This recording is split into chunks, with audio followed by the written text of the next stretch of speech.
The moment Dr. Harlan told her to get out of his way, Tess didn't flinch. She just stepped back, picked up her mop, and kept her eyes on the floor the way she always did. The way she trained herself to do, years ago, in a place where keeping your eyes down was the only thing that kept you alive. St. Catherine's Rural Medical Center wasn't much. 12 beds, 1 attending physician, a nurse's station that smelled like burned coffee and old plastic, tucked into the flat, wind-scoured edge of Harlan County, Kentucky. It served a population that drove 40 minutes on bad roads just to get a tetanus shot. Most of the equipment was donated. Half of it didn't work right. Tess Wren had been the facility housekeeper for 8 months. She showed up at 5:30 every morning, signed in at the side entrance, and was usually mopping the main hallway before the overnight nurse finished her notes. Nobody asked her much. She didn't offer much. She liked it that way. She was 34 years old. She had a small rental house at the edge of town with a garden she hadn't planted anything in yet. She had a truck that needed new brake pads. She had a prescription for something she sometimes forgot to take and sometimes remembered to take, and either way spent most nights staring at the ceiling until around 3 a.m. when her body finally gave up fighting and let her sleep. What she didn't have was anyone who knew who she used to be. She preferred it that way too. Dr. Harlan was the kind of man who'd been the smartest person in every room he'd ever walked into. Or at least that was what he believed. Deeply and without question, the way some people believe in gravity. He was 49, board certified in emergency medicine. He'd done a fellowship at Vanderbilt and never quite gotten over the fact that he'd ended up here in a 12-bed clinic in eastern Kentucky instead of somewhere that matched his sense of himself. He wasn't cruel exactly. He was just the kind of person who sorted the world into people worth listening to and people who were background noise. Tess, in her gray uniform with the bleach stain on the left sleeve, had been sorted into the second category on her first day and had never given him any reason to reconsider, which was intentional. The first time she'd noticed the patient in bed 7, it was a Tuesday in early March. His name was Odom, 58, heavyset, came in by ambulance after his daughter found him confused and short of breath at home. The overnight team had him on oxygen and a cardiac monitor. His chart said possible COPD exacerbation. His oxygen sat kept dipping into the low 80s when he moved around. Tess had been wiping down the window ledge in the hallway outside his room when she heard the monitor alarm go quiet. Not silenced the right way, just quiet. She looked up. Through the glass, she could see Odom sitting forward in the bed, elbows on his knees, working to breathe the way you work to do something that shouldn't require effort. His neck muscles were pulling tight with every inhale. His lips had a faint gray cast that had nothing to do with the lighting. She set down her spray bottle, walked to the nurse's station. Holloway was the nurse on 26, smart, good instincts, still learning how to trust them. Mr. Odom in 7, Tess said quietly. His accessory muscles are working hard, his lip color's off. Holloway looked up from her charting. He was fine 20 minutes ago. He's not fine now. Holloway frowned, stood, looked through the window. Then she reached for the phone to page Dr. Harlan. Harlan came in 4 minutes later, still holding his coffee. He looked at Omen, checked the monitor, adjusted the oxygen flow. Then he turned around and saw Tess standing just inside the doorway, mop in hand. "Why is she in here?" he said. "Not to Tess, to Holloway." "She's the one who flagged it," Holloway said carefully. Harlan looked at Tess the way you look at something that's in the wrong place. The housekeeping staff doesn't belong in patient rooms during assessment. You know that. Tess said nothing. "You're disrupting the sterile field," he said. He gestured toward the door. She left. She went back to her cart in the hallway and started wiping down the next window ledge. Behind her, she could hear Harlan dictating notes, his voice carrying the flat authority of someone who'd never once considered that authority had to be earned. She did not say anything. She picked up her spray bottle. She moved on. 3 weeks later, Odom was back. Worse this time. He'd been discharged with a COPD management plan and a prescription for a steroid inhaler. But what came back through the ambulance doors on a gray Wednesday afternoon wasn't a COPD exacerbation. Tess could see that from the hallway. She was changing out the biohazard liner in the waste bin near the nurse's station when they brought him in. His skin was dusky. His breathing had that quality. That particular, unmistakable quality that she'd learned to recognize in places where there was no time to be wrong. It was the sound of air trying to move through a passage that was closing. Not COPD, tension pneumothorax, maybe. Or pericardial tamponade. Or something worse that had been quietly developing while everyone was treating the wrong thing. Holloway was already moving. Harlan swept in from the break room. The clinic's one respiratory therapist, a young man named Fitch who'd been there 6 months, was setting up equipment near the bed. Tess stayed near the doorway. She watched. Harlan did what Harlan did. He moved efficiently, called orders, established himself at the center of the room. He was good under pressure. She'd give him that. He wasn't incompetent. He just had a diagnostic framework that he trusted more than the evidence in front of him. And right now, that framework was telling him COPD, exacerbation, aggressive bronchodilator therapy. Tess watched Odom's neck veins. They were distended. Not a lot, but enough. The trachea had a very subtle deviation, just a millimeter or two, barely visible unless you knew what to look for. His breath sounds on the right side were diminished.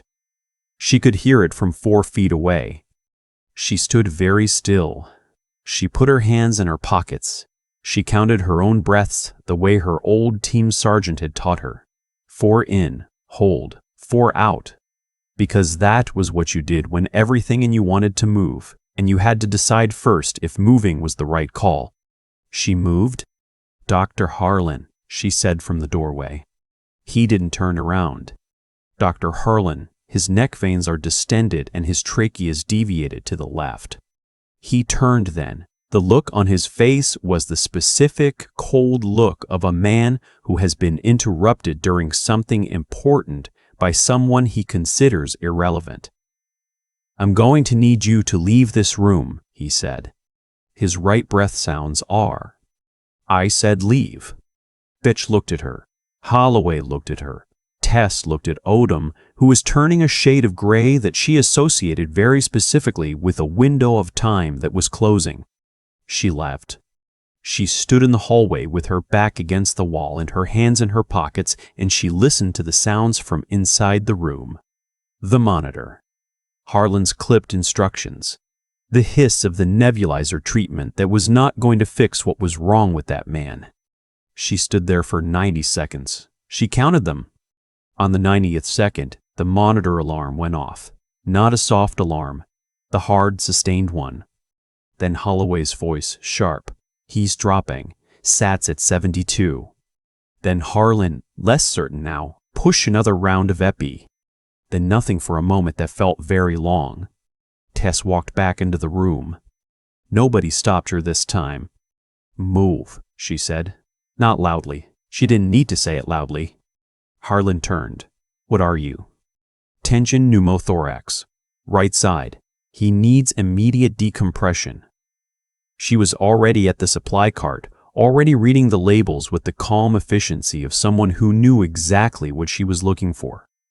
14-gauge needle. "Where do you keep your chest decompression kit?" Nobody moved for exactly 2 seconds. Then Holloway said, "Cabinet B, bottom drawer," and moved to open it. "You are not," Harlan started.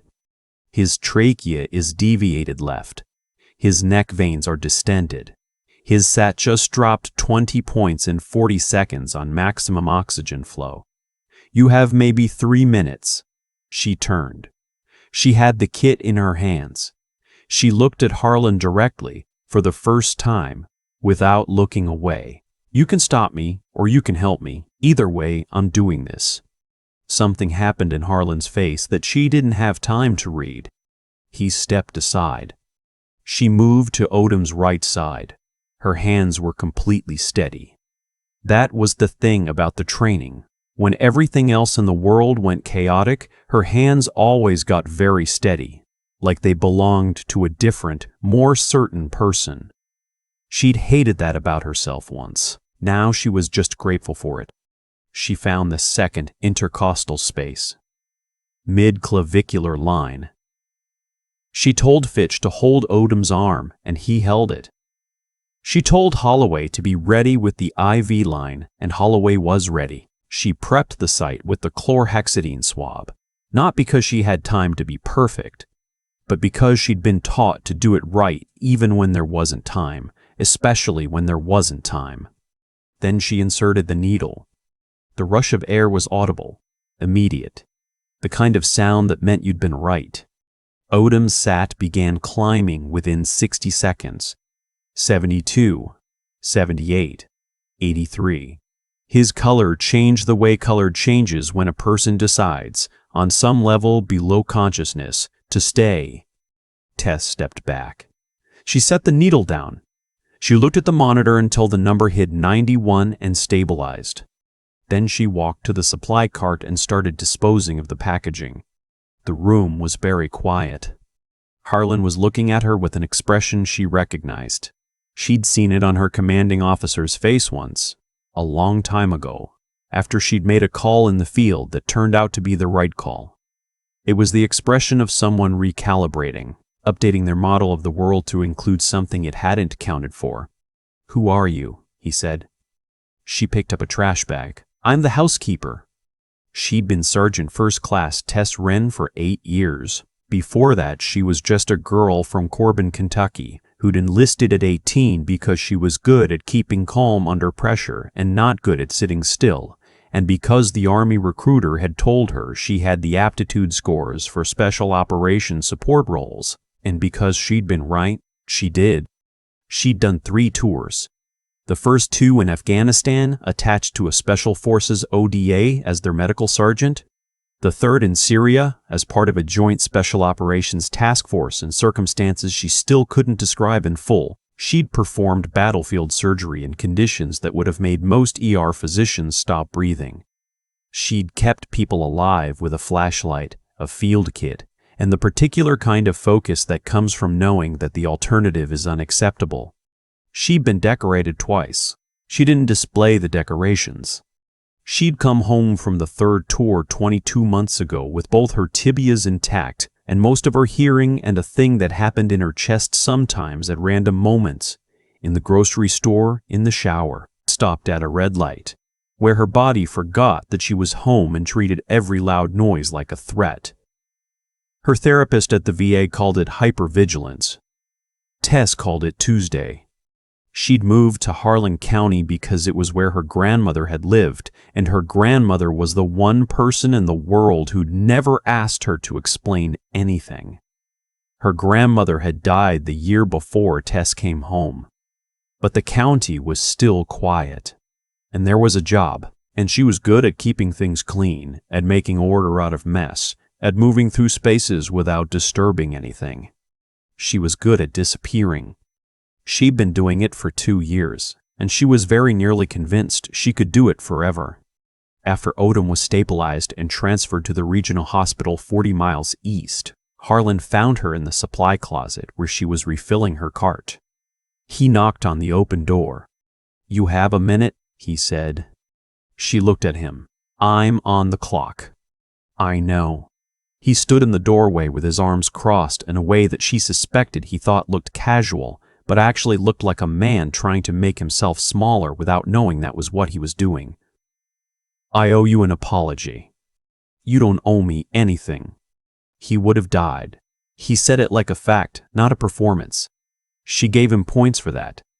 "You saw it before any of us did. Both times." She pulled a box of gloves off the shelf and set it on the cart. "You were treating based on the existing diagnosis. That's reasonable." "It was wrong." "Yes." He was quiet for a moment. "Where did you learn that?" She looked at him. She thought about what to say and what not to say. In the end, she said what she'd been saying for 2 years, which was the truth, just not all of it. "I had some training." That wasn't some training.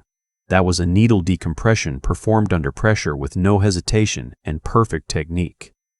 His voice had changed. The authority was still there, but it was different now. Less used as a shield, and more just the way he sounded. I've seen residents with 3 years of clinical rotations fumble that procedure. I was lucky. You weren't lucky. He said it flatly. Luck doesn't produce that. She didn't answer. He looked at her cart, at the spray bottles and the gloves and the clean folded rags arranged by size, then back at her. Holloway told me you flagged him 3 weeks ago, that he was deteriorating. I did. I didn't listen. No. Another pause. She kept loading the cart. Can I ask why you're here? He said, doing this. She thought about the grocery store at 2 in the afternoon when there were almost no people. She thought about the drive-in on empty roads at 5:15 in the morning with the radio off. She thought about the particular quality of silence in the supply closet, which smelled like industrial cleaner, in which no one ever entered without knocking. She thought about her grandmother's empty house and the garden she hadn't planted anything in yet, because planting things meant staying, and staying meant the possibility of leaving again, and she wasn't sure she had another leaving in her. I like it here, she said. It's quiet. He looked at her for a moment with the expression of someone who understood, on some level, that they were not getting the whole story and had decided to accept it anyway. The job pays $12.50 an hour, he said. That's what it pays. I know. It shouldn't. He uncrossed his arms, put his hands in his coat pockets. That's not something I can fix right now. But I want to ask you to consider using your skills. Formally. Whatever that looks like. Whatever you're comfortable with. He paused. We don't have much here. We could use someone who can do what you do. She set the last box on the cart. I'll think about it, she said. She was not sure that was true. She drove home that evening on the 2-lane road that wound through the bare March hills. The sky was doing the thing it did sometimes in early spring, going pink and then gold and then a very dark clear blue, like it was running through every color it had left before the dark set in. She thought about Odom, about the sound the air made when it escaped, about his color changing and his sat climbing and his body deciding without being asked to keep going. She thought about her old team sergeant, a man named Greer who'd had a habit of saying that all medicine was just buying time and what you did with the time was the part that mattered. She thought about her grandmother's garden, empty and frozen under March mud. She thought about what it would mean to put something in the ground. She had a session with her VA therapist on Friday. She would tell him about today. She would tell him that her hands had been steady, and he would write something down in his notes and tell her that was significant, and she would probably agree with him, which was progress of a kind. The road curved and the hills opened up, and there was her street and her house and the porch light she'd started leaving on because coming home to dark was something she was working on not doing to herself. She parked the truck, sat for a moment with the engine off. She thought about Harlan standing in the supply closet doorway, arms crossed, saying, I owe you an apology in the voice of someone who didn't say that often and meant it this time. She thought about Holloway, who told her where the kit was without hesitating for even a full second, who'd been ready with the IV line. She thought about Odom, who didn't know her name, who was alive. She got out of the truck, walked to the porch, unlocked the door. Inside, she sat at the kitchen table and opened her laptop and pulled up the seed catalog she'd bookmarked 3 weeks ago and then closed without ordering anything. She scrolled through it for a while. Tomatoes, pole beans, a variety of lavender that supposedly did well in zones 6 and 7. She added the lavender to the cart. She stared at it for a moment. Then she added the tomatoes. She didn't check out. Not yet. But she left the window open when she went to bed, which was different from what she usually did. She slept until 4:15. That was the longest she'd slept in 11 months. She lay in the dark for a while and counted her own breaths. 4 in, hold, 4 out, and thought about the sound a man makes when he starts breathing again. Then she got up, made coffee, put on her gray uniform with the bleach stain on the left sleeve. She got in the truck and drove to St. Catherine's in the dark. Signed in at the side entrance. Picked up her mop. Holloway was at the nurse's station finishing her overnight notes. She looked up when Tess walked past. "Morning," Holloway said. Tess nodded. "Morning." She started on the main hallway. The floors were quiet and the lights were low and the monitors beeped their soft, steady rhythms from behind closed doors. Outside, the sky was the particular deep blue of 5:30 a.m. in early spring. Not quite dark, not quite light, that hour that doesn't belong to either side. She moved through it like she'd always moved through everything, steadily, without calling attention to herself, doing the work in front of her. The garden catalog was still open on her laptop at home. The lavender was still in her cart. She hadn't checked out yet, but she'd left the window open. That, for now, was enough. I keep thinking about what Tess did when Harlan told her to leave the room. She left. She didn't argue. She didn't demand to be heard. She stood in the hallway and counted her own breaths and waited. Not because she was weak, but because she understood something that took me a long time to understand myself. That being right doesn't give you the right to be reckless. She weighed the moment. She chose it carefully, and when the monitor went off and 90 seconds had run out, she walked back in anyway, not to prove a point, but because a man was dying and she was the only person in the building who knew exactly what to do. That's the part that stays with me. It would have been easy. Honestly, it would have been satisfying to storm back in at the first dismissal. To say "I told you so" while there was still time for it to land. But Tess didn't do that. She understood that the goal was never to be right in front of the right people. The goal was to keep Odom alive. Everything else was noise. I think about the kind of character it takes to do that. To hold real knowledge. Hard-won, field-tested, paid for with years and sacrifice, and still be willing to carry it quietly. To serve without requiring recognition. That's not passivity. That's a particular kind of moral strength that most of us never develop because we never have to. We live in a world that rewards the loudest voice in the room, and Tess had trained herself to be the steadiest one. Those aren't the same thing, not even close. And then there's what she actually did at that bedside. The steadiness of her hands. The muscle memory that took over when everything else went loud. That didn't come from talent. It came from discipline built over years, layer by layer, in conditions most people will never see. She had made herself competent. Genuinely, completely competent. Not for recognition, not for a career, but because in her world, incompetence cost lives. The sharpness she carried into that supply room was the direct result of every hard hour she'd put in when no one was watching. Cause and effect. You cannot fake what she did in that room. You can only earn it. And she showed up. That's the part I come back to. She was carrying something heavy. Anyone paying attention could see that. The early mornings, the silence, the deliberate smallness of her life. That wasn't laziness. That was a person managing something real, day by day, and still choosing to show up. Still choosing to keep her eyes open. Still choosing, when the moment came, to act. I don't think Tess had it all figured out. The catalog was still open on her laptop. She hadn't ordered the seeds yet.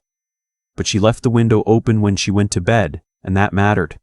Some people wait until they feel ready before they start. Tess understood, probably because she'd learned it the hardest way, that you don't wait for ready. You show up in your gray uniform with the bleach stain on the sleeve. You pick up your mop. You keep your eyes open. The rest follows if you let it.